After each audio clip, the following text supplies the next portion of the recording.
thrilled to have an opportunity to have somebody who I've been following for quite some time, somebody who I really look up to in the space of social psychology and habits, and why people do the things that they do, and why once they start doing them, why it's so easy to either fall off, and how we can ultimately measure success when building habits. My next guest is Emily Balcetis, who is an author, a leader in her field, has her own book that's called Clearer, Closer, Better. It's how successful people how successful people see the world. And so, without further ado, I want to welcome Emily to the Altered State podcast. Thanks for joining us. Thank you so much. I'm excited for this conversation. Perfect. Walk us through a little bit about what you do, social psychology as a category. What does that encompass, and what are some of the things that feed into, that category within psychology? Social psychology is really the study of people. It's a very broad area of study. And its specialty really is taking the abstractness of our mind and trying to make it concrete and tangible and understandable. So I find that an exciting challenge, and one that there's just so many possibilities to dive into, because as people, we are the most complex organisms that are out there. So there's just so much room to explore and to improve and to have a big impact on our own lived experiences and those of people around us. So really what my focus is on behavioral science, is understanding our behaviors. What changes what we do? What are those influences that we're aware of on the actions that we decide to take? And what are those influences that maybe we aren't aware of?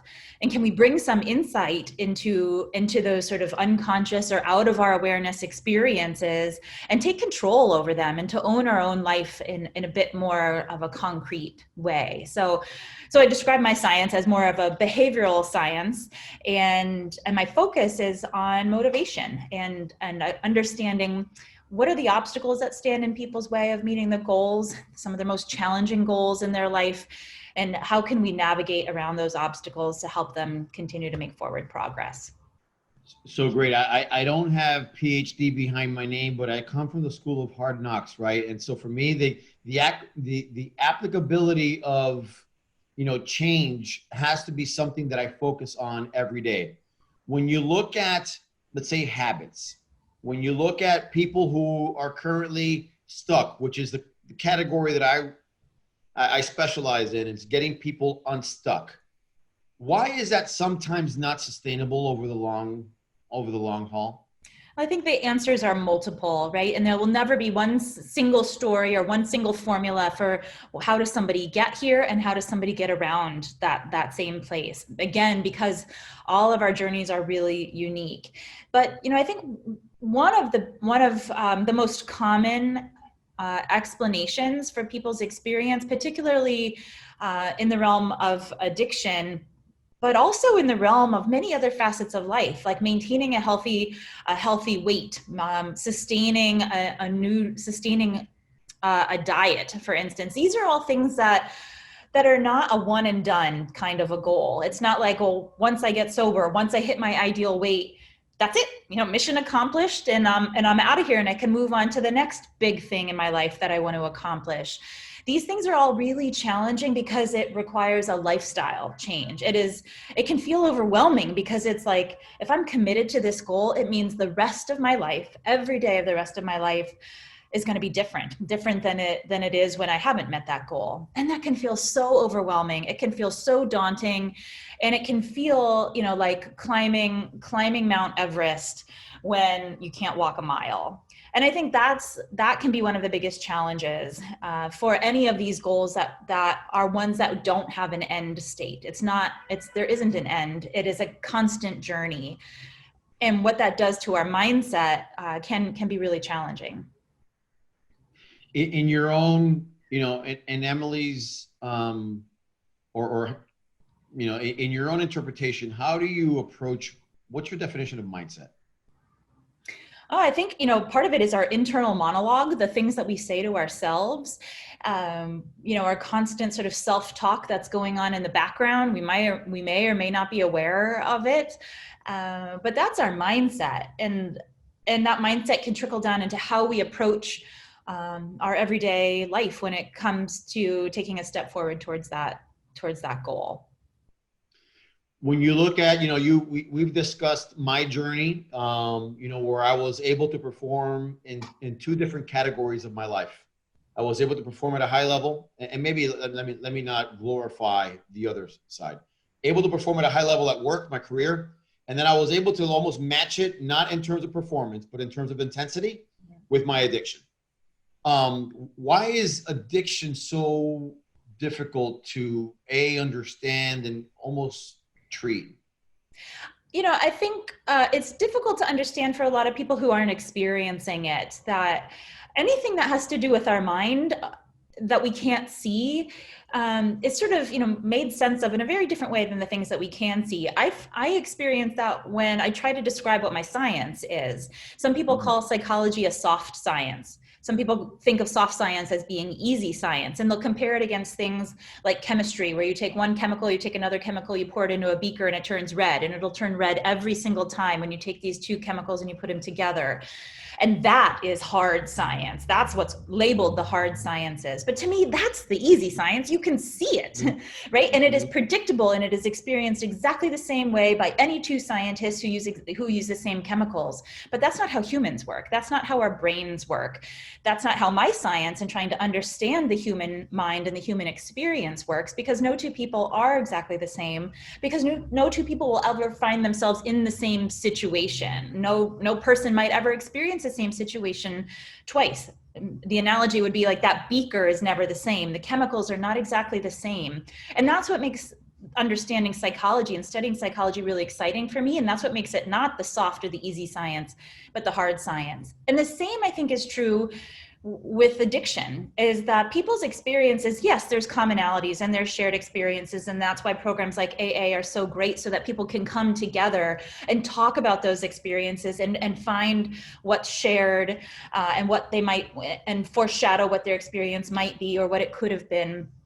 But no two people's stories are ever the same, which is also what is really great about AA, is that you can keep coming back to those meetings and you get a new and fresh perspective with each time that you come. And that's the psychology, right? That's where the experience of addiction might share similarities with my science, is that there are things that people can understand and relate to, those people that are experiencing addiction, and those people maybe who haven't experienced it. There's some things they can relate to, but if you haven't experienced addiction, I don't think you get it, right? There's a difference in the way that the brain works that unless you study it or unless you've experienced it, you are just not going to understand. I was having a conversation the other day with somebody who is active in AA, who gained his sobriety 18 years ago. And he was having a conversation. He had just gotten off of a phone call with a friend of his who had 16 years and lost it. Just one day, lost it, and has been struggling to find it again. And he was relaying that conversation, just, saying that the experience is different now. The hangovers are horrible in your 50s, and they were manageable in your 20s, but it's not like that. And so these are two very good friends, one of whom had lost his sobriety and one who had still had it. And he was trying to explain what it's like. This is way worse now than when we were drinking together in our 20s, and you won't get it. And so the person I was having the conversation with was telling me, it's like you wake up with that hangover and the only thing you want is to drink again, because that's the only thing that's going to make you feel better. And I feel fortunate that I haven't had that experience of alcoholism. That's not something that's in my story. And I don't get that, right? I've been drunk, I've had terrible hangovers, and I don't want to drink for at least another week or something till that memory has faded. And that, I think, is like the stark contrast between somebody who has the disease of alcoholism, who's experiencing that struggle of maintaining the sobriety, and somebody who doesn't. My brain works differently than the brains of the people that I was, having these conversations with. And I think it can be so hard for people who are on the outside of an experience to really understand the struggle, to really understand the mindset of somebody who's had it. And it doesn't seem like a disease because I can't see it. I can't see what's happening in your brain. And so people on the outside might be inclined to say like, oh, that's like, you can work your way through it because it's not like cancer that you can see. It's not like a bruise that you can see. So it's not, it's it's an easy thing to fix. It's not. And unless it is your brain, you may not understand it. When you're sharing, there's almost like a certain glow to you when you say this friend of yours who's been able to maintain 16 years of sobriety. What do you feel as the highest degree attainable in your field when you hear somebody that's been able to withstand, because sometimes you withstand the cravings and the urges. I don't think at 16 years he's getting them as he or she once was. But what's your opinion on your own personal opinion as with a doctorate on somebody that has been able to beat addiction? I think, I've had lows in my life. I've had recent lows.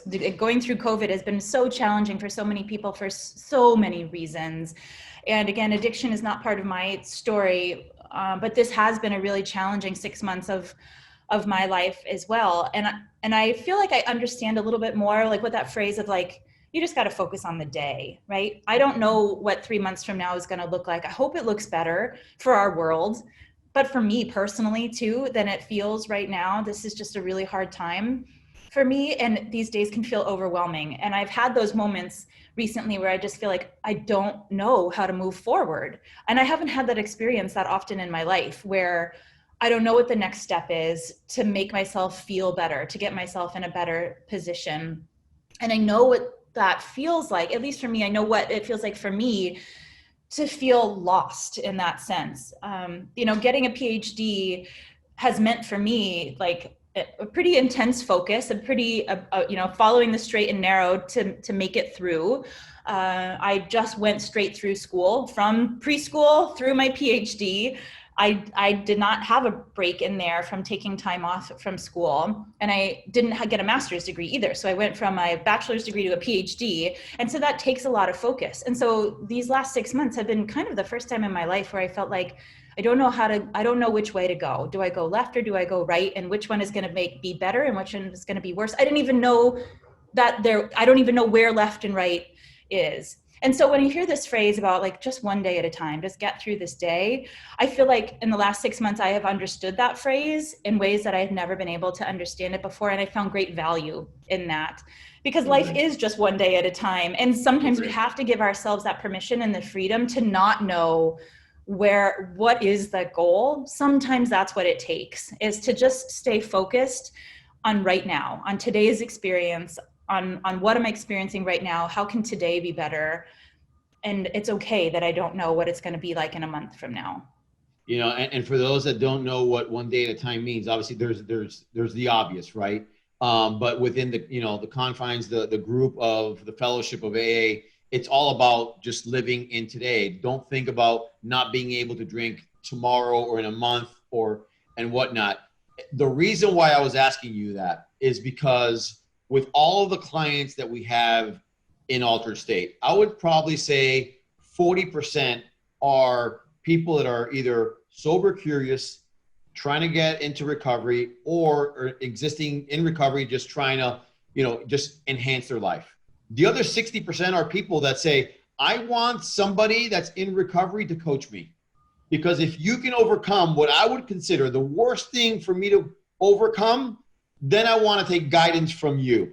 That's the reason why I was going there, because when you're saying, I was talking to a friend of mine, 16 years of recovery, you should have seen your face, Emily. It was like, you're literally leaning in, you're giving this person importance. I felt like I should really, I should get to know this person, which is great, which is the power of recovery, right? And everything that we strive for and the evolution of what we want to become comes as a result of recovery by taking it one day at a time. So good. So Thanks. good. I like, an analogy that I think might be useful here is like you think about corporate America, you think of some of the biggest organizations that we know of, they all have boards of directors, right? There isn't just one person in charge who makes all of the decisions unilaterally. There are always people who are weighing in with checks and balances, who give another perspective. That's just par for the course in corporate America. And that model works. So why don't we use that for ourselves? Why don't we design a personal board of directors? There's no reason to think that it wouldn't be effective or successful in helping us give direction, guidance, accountability. We can design our own board of directors, and that might mean a sponsor in AA, or if we're talking about goals outside of maintaining or finding sobriety, we have a lot of goals. Anybody is more than their addiction, right? And there are goals that are just as important that lie outside of recovery, perhaps.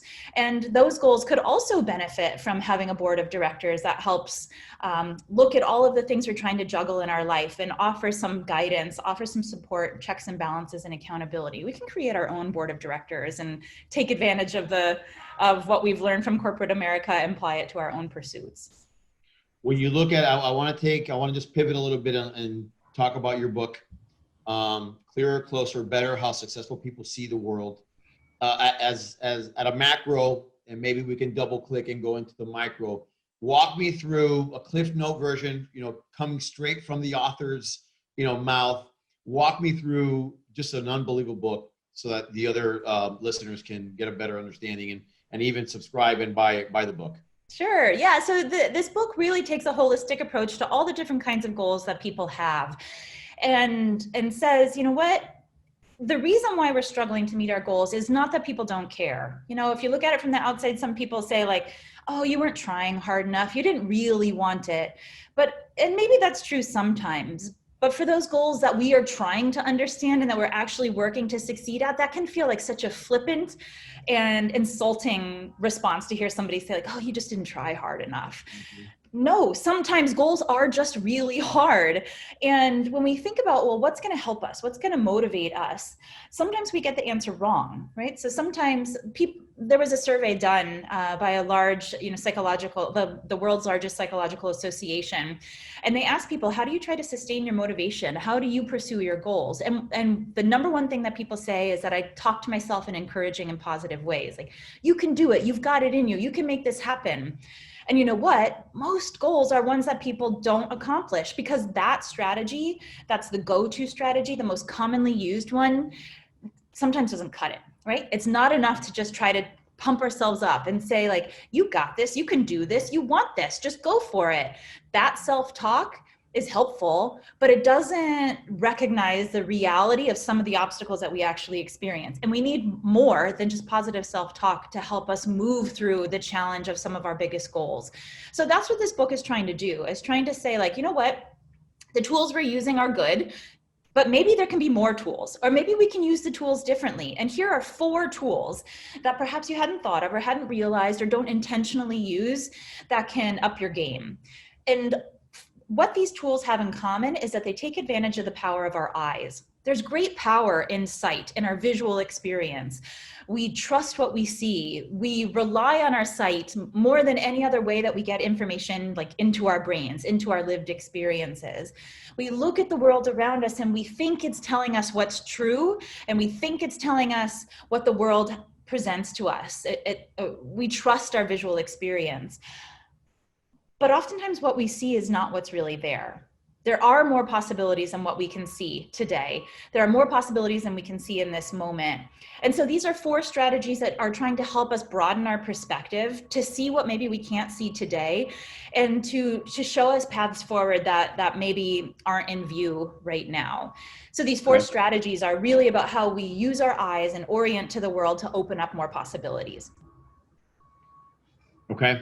And so is it okay without buying the book, just at a macro, talk to Of course. me about the four categories? Of course, yeah. So the book is full of stories of people, some of whom you've heard of, many of whom you probably haven't, but who have incredible lived experiences. And I've got to, dive deep into their backgrounds, or had the chance to talk with them and interview them to figure out, like, how did you get there? How did you make this thing happen? That might seem impossible to somebody else.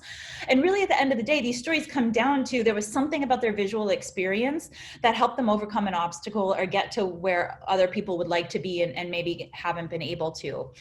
So, and what's really amazing is that these people are coming from all walks of life, and there's something about their story that, like, maybe isn't my experience, but maybe we can use it in our own lives, adapt it to our own purposes. So one of the first things I talk about is narrowed focus, and that's sort of what we've been talking about here when we talk about, like, living day to day, just live in this moment, because forever just might seem overwhelming, but today I can handle. That's a narrowed focus. It's not necessarily about our eyes, but it could be, right? You think about how you set your calendar. Do we ever, like, set our calendar, if we use it on our computer, do we say, like, this is the year, I'm going to just open it up and look at the year?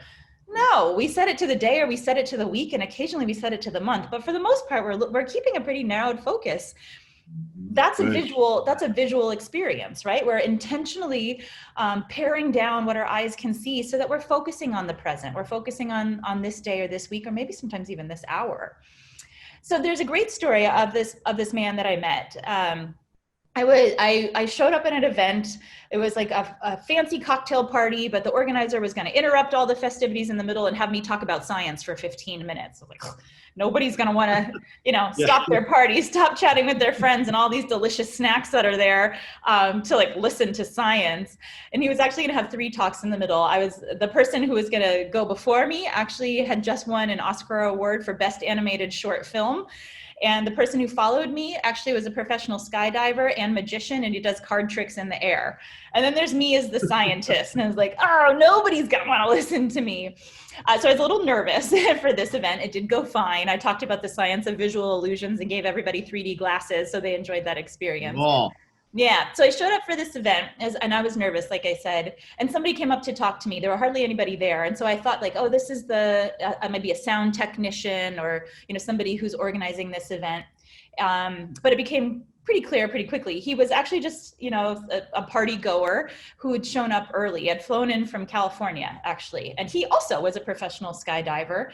He works for Red Bull. He's sponsored by Red Bull to do amazing things. This one thing that he told me about that he had done was actually he and his team jumped out of an airplane at 25,000 feet.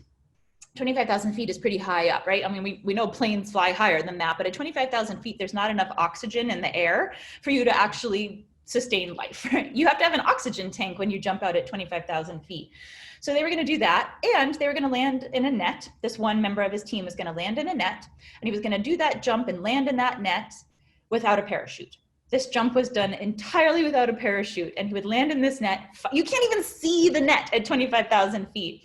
But find it and sail through the skies just with his arms and find that net and land in it. And he did this. Of course, they practiced a lot, and the story of how they made this feat happen was just remarkable. All of these guys are professional skydivers, and they do a lot of professional stunts for Hollywood films. So they brought in the team from the last Iron Man film that they had been a part of, the stunts team, to coordinate this release system. There's actually 3 nets to soften the blow from 25,000 feet. One net would catch, then the second, then the third to catch the guy. And these were being released by somebody pressing a button. And they realized that at 25,000 feet, you actually can't see this net. So how are we going to make sure that the guy jumping knows where to land? Well, they brought in some really amazing engineers who design airport lighting systems to guide planes in, right? So when planes go to land on a runway, they have to come in at the right pitch. If they come in too steep, right, nosedive. If they come in too flat, then I don't know, I'm not a pilot, but I guess that's bad too. Yep. Yeah, so what they do, what pilots use, and what runways have designed are lights, these big bulbs of light. And the top part is white light, and the bottom part is red light. And they orient these so that, if planes are coming in too low, they're going to see red light. If they're coming in too high at too steep of a pitch, they're going to see red light. So pilots come in trying to stay within the white light. They took those light bulbs for this non-parachute jump and pointed them not sideways like pilots see, but pointed them straight up in the air. And they made a concentric circle around the net of these light bulbs so that the red was on the outside and the white light was on the inside. So it was like a beacon of white and red light that they could see and guide them to the position over the net. So so like all of that was such an amazing story to hear. And how does it relate to narrowed focus? Well, the guy who was jumping said that when he jumped out, he was scanning over the mountains that they could see the snaking rivers. And he was just looking for that beacon of white light. And once he found it, he was so visually locked into it, he said he didn't see the red light at all.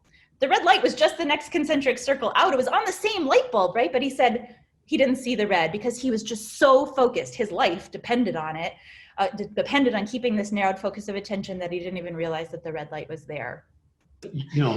That right now, that right there feeds into exactly like our style of coaching.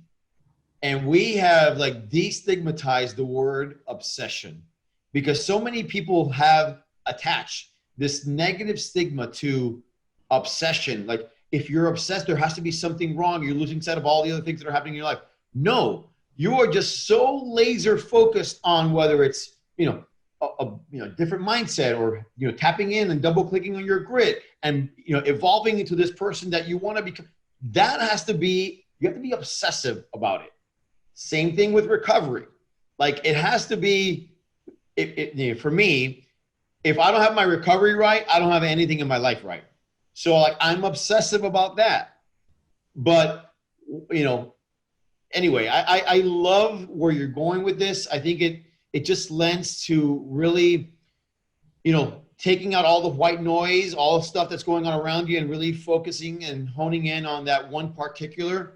So great. Yeah, thank you. Great. I mean, you're right that word obsession has a negative connotation, but we could take the exact same concept of what obsession means and give it a different label, and it's the same thing. It's about prioritization.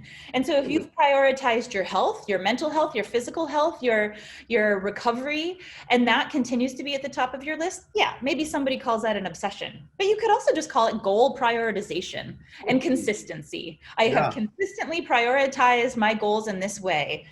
That's not stigmatizing, but it's literally the same thing as an obsession, right? And in some sense it is. Emily, talk to me about where my listeners, subscribers, audience can find you. I've been following you on different platforms, specifically LinkedIn, but also YouTube, your website. I want to, make sure as we kind of close this episode, I want to make sure that people have an opportunity to follow you and source you. Sure, thanks. Yeah, you can definitely follow me on LinkedIn. I write for Psychology Today as well, the free blog. So you can see some of the articles that I write and bring in some friends to co-write with me there. The book Clearer, Closer, Better is available everywhere. And if you have, an Audible subscription, or if you have, a Kindle subscription, you can get the book for free and in those formats also. And and occasionly on Instagram, but probably LinkedIn and Psychology Today are the best places to find new content. Emily, a sincere thank you. I often, prioritize time as much as I prioritized as I was sharing my recovery. You've given me the last 37 minutes of yours, and I'm grateful for it. As I shared with you before we started this, I'm going to come out of this a lot better than when I came in, and that rings true. So I'm indebted to you. I look forward to continued collaboration and sharing of all of these fantastic stories. And so again, thank you for your time and your consideration. Thank you. This has been a really fun conversation. I hope your listeners find some value in it too. Thank you.